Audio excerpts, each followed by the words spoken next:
Inilah persembahan dari saya, karya tulis ilmiah. Assalamualaikum warahmatullahi wabarakatuh. Perkenalkan, nama saya Yulia Febrianti, jurusan akuntansi angkatan 2019. Halo teman-teman semua, bagaimana kabarnya yang di rumah saja? Apakah masih produktif? Atau menjadi kaum rebahan? Kita sebagai mahasiswa tidak baik untuk menjadi kaum rebahan. Kita harus produktif meskipun di rumah saja, karena masih ada harapan besar dari orang tua kita. Tidak hanya kuliah online saja, mengerjakan tugas, tapi kita juga berprestasi meskipun di rumah saja dengan mengembangkan potensi kita yang ada, membuat sebuah tulisan. Tulisan itu adalah karya tulis ilmiah. Mungkin teman-teman sering mendengar karya tulis ilmiah, tapi bingung cara membuatnya seperti apa. Bahkan tahap pembuatan itu seperti apa. Nanti saya akan menjelaskan di video kali ini bagaimana cara membuat karya tulis ilmiah. Sebelum saya lanjut ke video selanjutnya, saya akan sedikit menjelaskan tentang apa itu karya tulis ilmiah. Karya tulis ilmiah adalah sebuah karangan yang memaparkan tentang pendapat, hasil pengamatan, tinjauan, dan penelitian dalam bidang tertentu yang disusun menurut metode tertentu dengan sistematika penulisan, bersantun bahasa, dan isinya juga dapat dipertanggungjawabkan kebenarannya. Jenis karya tulis ilmiah. Ternyata ada beberapa jenis-jenis karya tulis ilmiah. Yang pertama, makalah. Makalah adalah karya tulis ilmiah yang mengutarakan suatu masalah dan pembahasannya berdasarkan data lapangan dan bersifat objektif dan empiris. Yang kedua, kertas kerja. Kertas kerja hampir sama dengan makalah, namun penjabaran lebih detail daripada makalah. Menurut KBBI, kertas kerja adalah karangan yang tertulis yang membahas masalah tertentu yang disampaikan dalam suatu seminar untuk mendapatkan jawaban lebih lanjut. Yang keempat adalah tesis. Tesis ini adalah karya tulis ilmiah yang menyajikan temuan baru dan melakukan penelitian sendiri. Kemudian, tesis ini juga adalah tulisan yang lebih mendetail daripada skripsi. Kemudian yang kelima adalah disertasi. Disertasi adalah karya tulis ilmiah yang menyajikan suatu dalil dan dibuktikan sendiri oleh penulis. Disertasi ini biasanya disusun sebagai tugas akhir untuk meraih gelar doktor. Syarat-syarat penulisan karya tulis ilmiah. Yang pertama, menyajikan fakta objek secara sistematis. Yang kedua, penulisannya cermat, tepat, dan benar, serta tidak memuat tekanan. Kemudian yang ketiga, sistematis.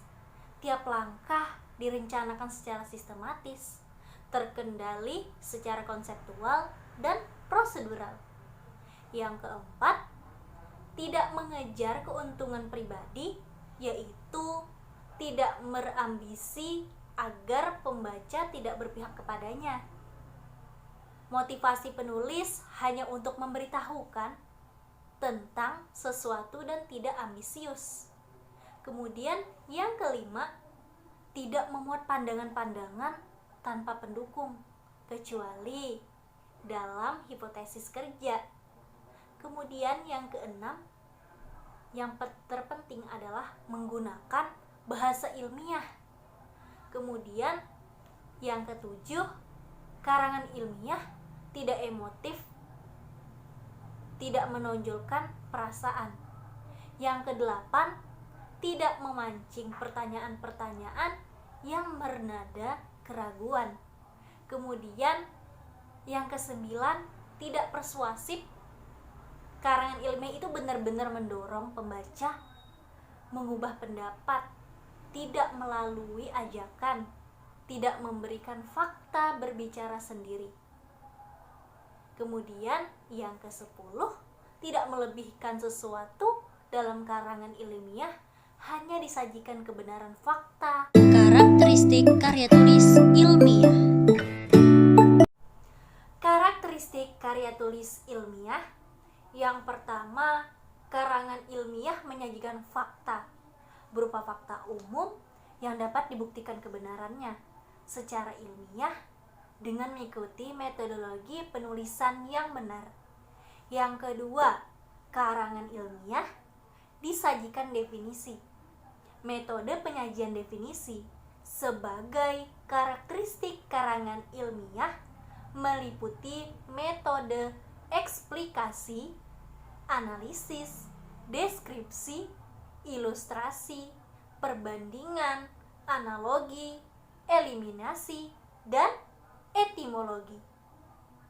Kemudian yang ketiga, karangan ilmiah menguraikan permasalahan dengan cara abstrak, jelas, lengkap, objektif, bernalar, dan konseptual.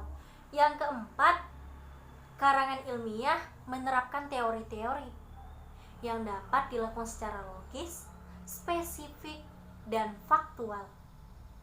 Yang kelima, karangan ilmiah disajikan pemecah masalah yang dilakukan dengan cara dedukatif, induksi, dan berproses. Metode penulisan karya tulis ilmiah.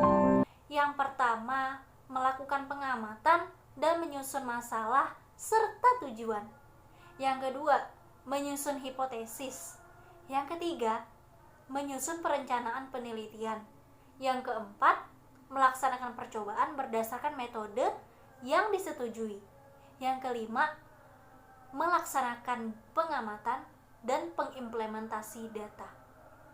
Yang keenam, menganalisis dan menginterpretasikan data. Yang ketujuh, merumuskan kesimpulan dan teori. Yang kedelapan, melaporkan hasil penelitian. Inilah dari kedelapan ini, ketika ingin membuat sesuatu karya tulis ilmiah, kita harus memahami metode penulisannya terlebih dahulu. Struktur karya tulis ilmiah. Ada bagian awal, yaitu pendahuluan. Bagian inti adalah pembahasan. Bagian akhir yaitu penutup. Mungkin teman-teman sudah pernah mendengar struktur-struktur karya tulis ilmiah dan banyak kerucut-kerucutannya lagi. Namun, saya sedikit memberikan pemaparan terlebih dahulu, apa itu pendahuluan, apa itu inti pembahasan, dan penutup apa saja yang ada di dalamnya, sehingga teman-teman bisa memahaminya. Yang pertama yaitu bagian pendahuluan, di mana bagian pendahuluan ini berisi latar belakang masalah yang diambil menjadi poin penting dalam penelitian. Nanti ketika dalam penelitian, sehingga solusinya lebih terarah.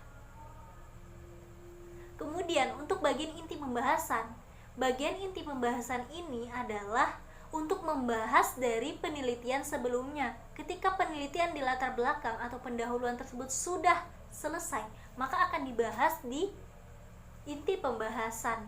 Kemudian penutup itu berisi suatu kesimpulan dari hasil penelitian. Nah, kemudian kita dapat kerucutkan lagi nih, strukturnya apa saja, mulai dari awal sampai akhir itu apa saja. Oke, kita lanjut. Dimana tadi sudah dijelaskan pendahuluan, pembahasan, dan penutup.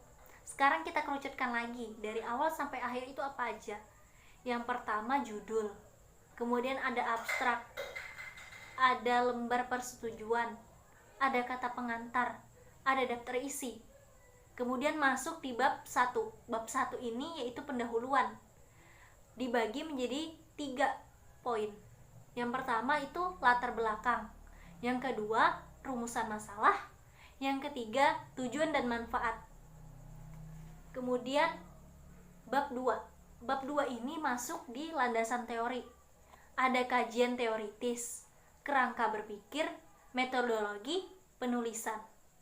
Kemudian bab 3 itu masuk dalam pembahasan. Di dalamnya berisi deskripsi kasus dan analisis kasus. Kemudian yang terakhir itu bagian penutup. Bagian penutup itu bab 4, kesimpulan. Kesimpulan ini terdiri dari kesimpulan dan saran. Kemudian bagian lembar terakhir masukkan daftar pustaka. Baiklah, demikian materi atau pembahasan yang saya sampaikan.